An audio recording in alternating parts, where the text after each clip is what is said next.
everybody, it's Jane. I hope you're doing great.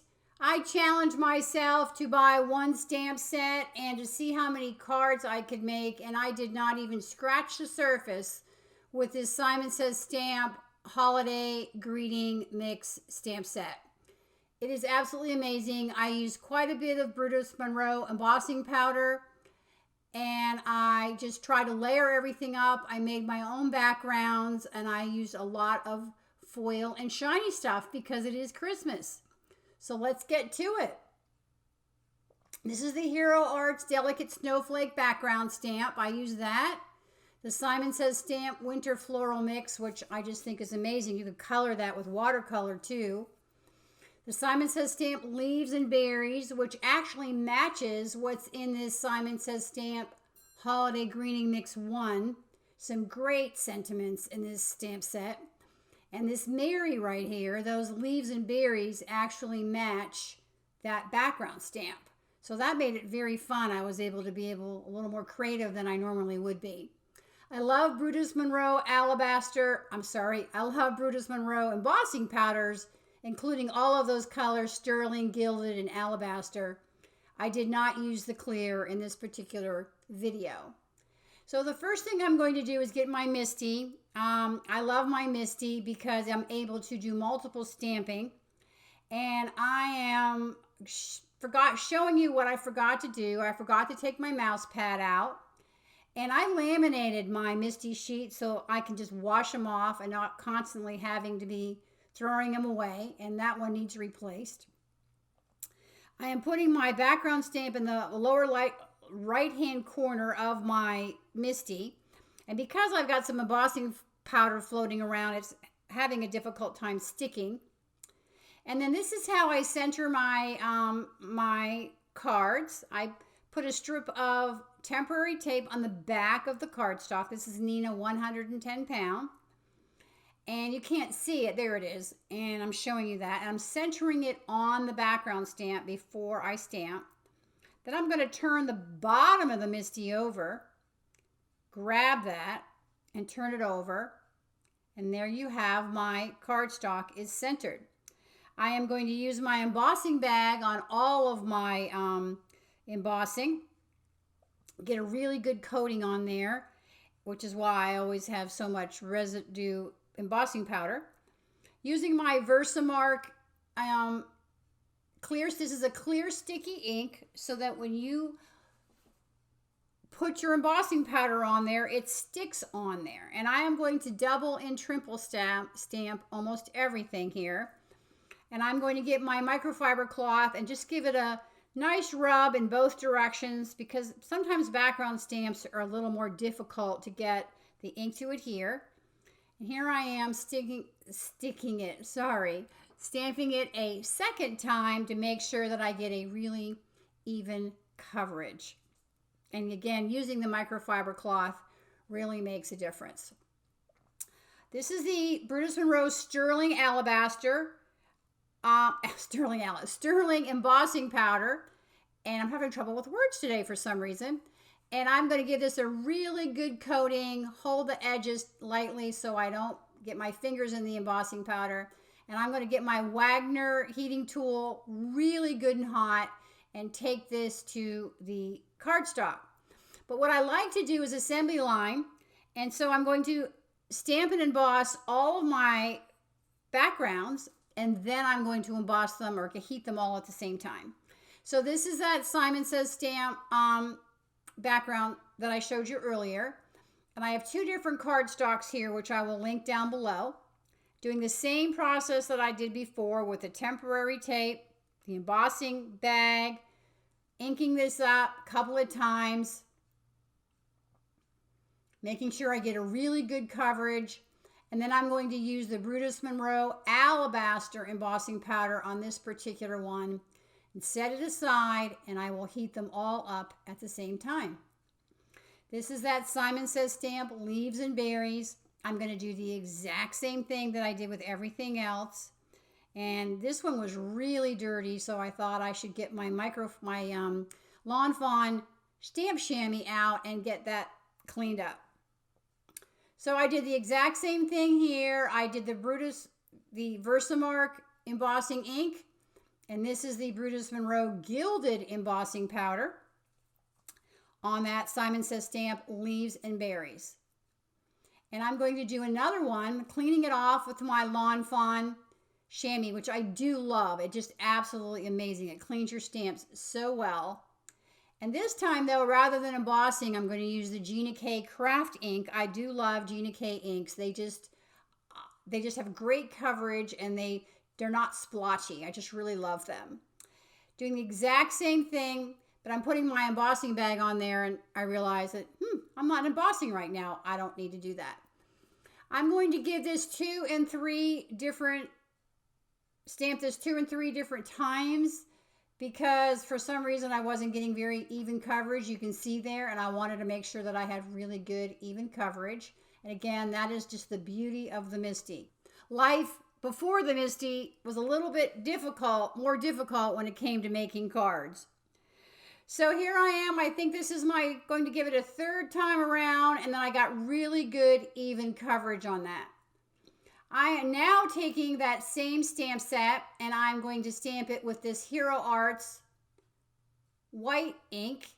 And I'm just trying to use one stamp set and make a whole bunch of different backgrounds so that I can get some different looks with my cards. And this one looks really, really great, this white background. And it's a pigment ink, so it takes a little time to dry, or you can hit it with your heat tool.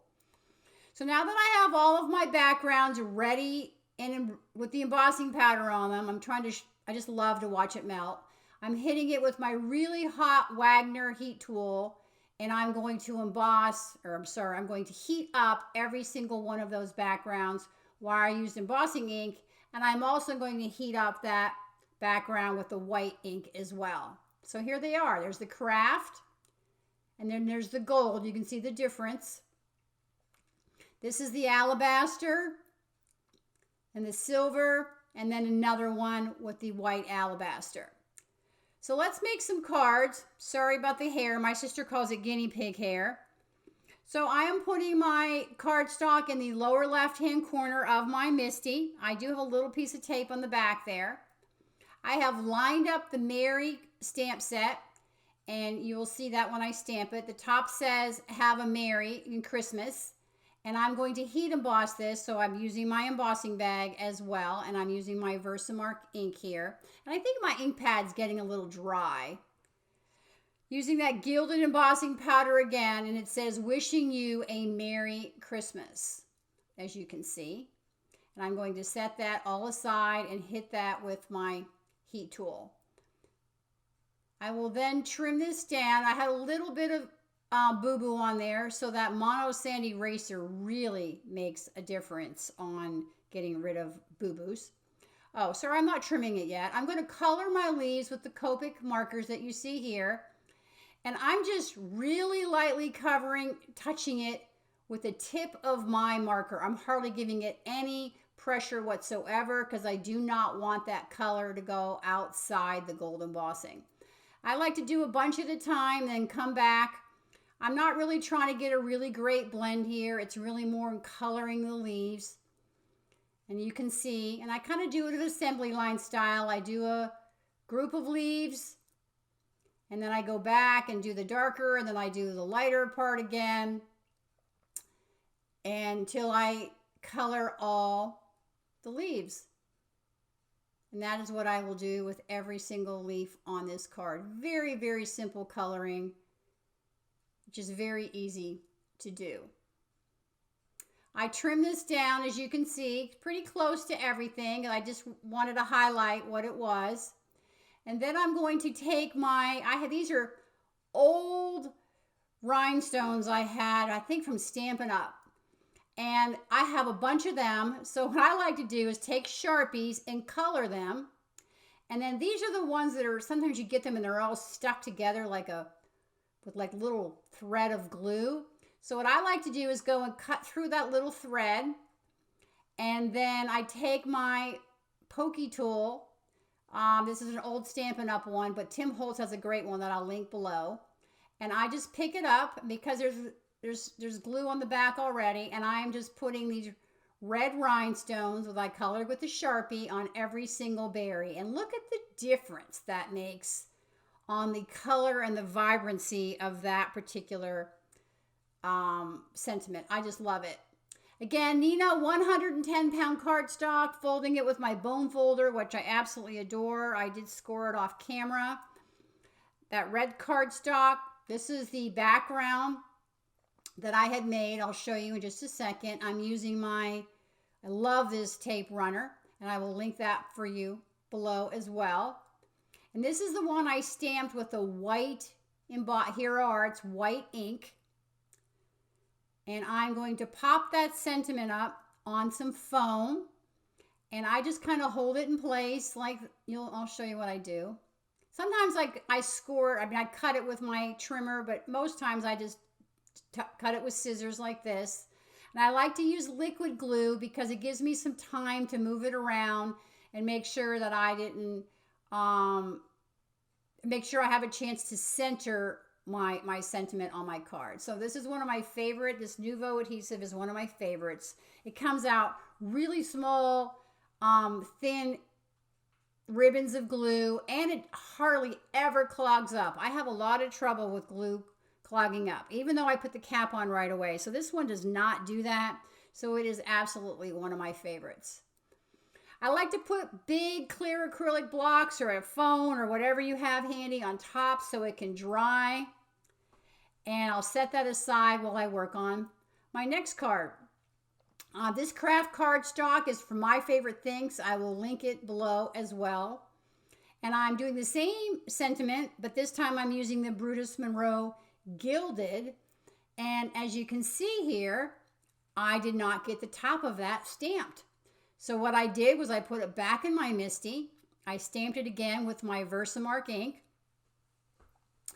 And then I'm going to put the embossing powder on it, and it will all be beautiful and amazing, and no one will ever know that it did not stamp properly the first time. Again, the beauty of the MISTI. If you don't have one on your Christmas list, I highly recommend that you put one on there.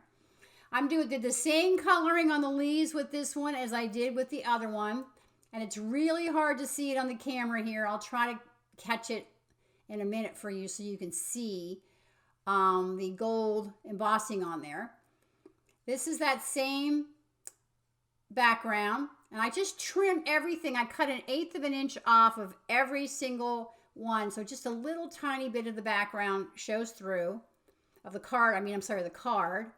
Put the foam on the back of this one, and I, again, colored those rhinestones with the red Sharpie. Now, this next one I'm making, I want to make a sticker. So this is heavy vellum. This is 40-pound vellum. And this is my Xyron, I call it my sticker machine. And I will link it down below. It's the Creative Station Lite. There's a cutter there. And in essence, what I've done is made a sticker. I don't know if you've ever tried to glue down vellum. It's very difficult because you can see all of your adhesive. So I get it really, make sure it's really stuck really good with my bone folder, peel off the top layer, and now I have my layer of vellum with the sticker behind it. If I could peel it off, I'd be all set.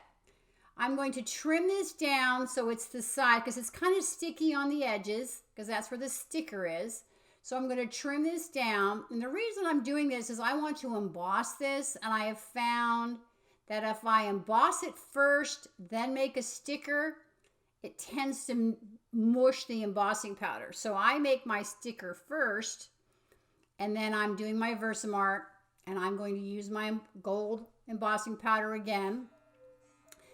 And I didn't have any trouble heat setting this, taking my dry paintbrush and getting rid of the excess embossing powder. And I just made sure that I did not hold my heat gun really close to it for long periods of time because I did not want to mess with the sticker sticky on the back. I took my small detail scissors and just kind of cut this around the edges since there was no good die cut to match it, and I just wanted to give it a little more interest rather than a rectangular die cut, which I really like. I think it came out really, really good. using the matching cardstock, and this is this background I made with the KRAFT ink, the Gina KRAFT ink.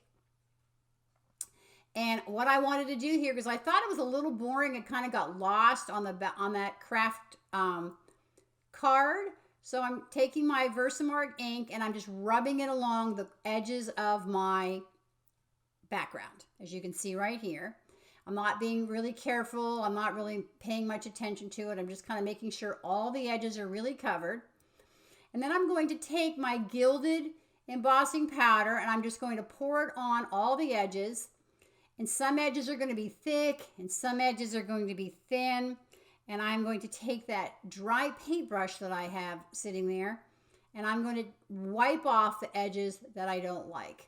And that's what you can do with a lot of embossing. If there's anything you don't like, you just take your paintbrush and you brush it off and you only keep what you do like. And then you can emboss what's left and no one will ever know.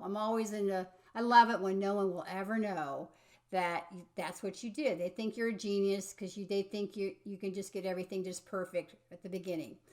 And then I have these videos and they realize I'm not such a genius after all. But I'm going to hit that with my heat tool again, make sure that it's good and melted, and you'll see the difference when I put that on the card base. It just really adds just that tiny little bit of interest there that you can see the gold embossing powder.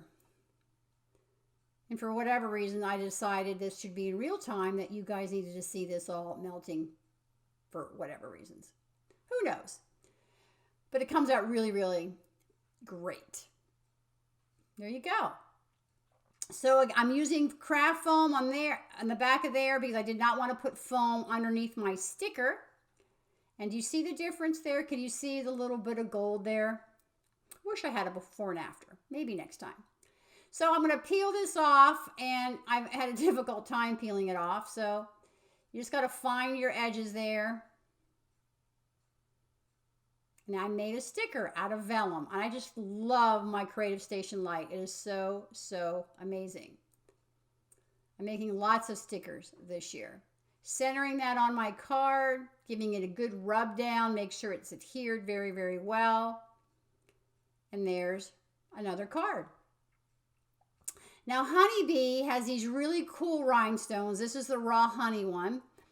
So because I love the red rhinestones on all of the other cards, I thought, well, let me put some of these gold ones on this card. But now I'm spoiled for choice, and I don't know which rhinestones I want to use because I have way too many to choose from. Sometimes it's better just to have one choice. So I'm going to lay these on all of the areas where the berries are, just like I did all the other cards, just to give it a little more interest and pop up those berries. And there is that card. So here's the 3 cards I made using the Wishing You a Merry Christmas stamp set, or stamp from the stamp set. And here's the gold, here's the white, and then here's the one with the vellum sticker. 1 stamp set, 3 different cards. That was my goal. So this is the one that I made with the silver embossing powder, the sterling, with that particular stamp from that stamp set. And again, I'm going to put that in this is in my mini Misty. And I put the silver on and I heat embossed it 1 time. And I decided that I want to heat emboss it a 2nd time to make it a little thicker. And it looks a little more meltier, if that makes sense. It's a little smoother. That's the word. It's a lot smoother when you heat emboss it a 2nd time. So I'm going to do that a 2nd time, and with my sterling, British Monroe sterling embossing powder, and I will trim that down like I did all of the other ones. And we have a strip right there. I am going to put some foam up behind that, but before I do that, I wanted to have a little edge of silver, so I just cut some strips. I put a little bead of glue on the back of the sentiment, and I'm just kind of carefully laying that on top of that silver so the glue does not squish out to the other side and make a big mess. Lining it up the best I can. I will cut those little tails off to get rid of those, and then I will put a piece of craft foam behind there. I love the craft foam. I get a lot of my craft foam from Simon Says Stamp. They're all pretty much created equal. You can get some at your local Hobby Lobby or Joann's. I have all different kinds of craft foam as well. So I laid that on top of that card base, that background, but I have not put that on a card base yet.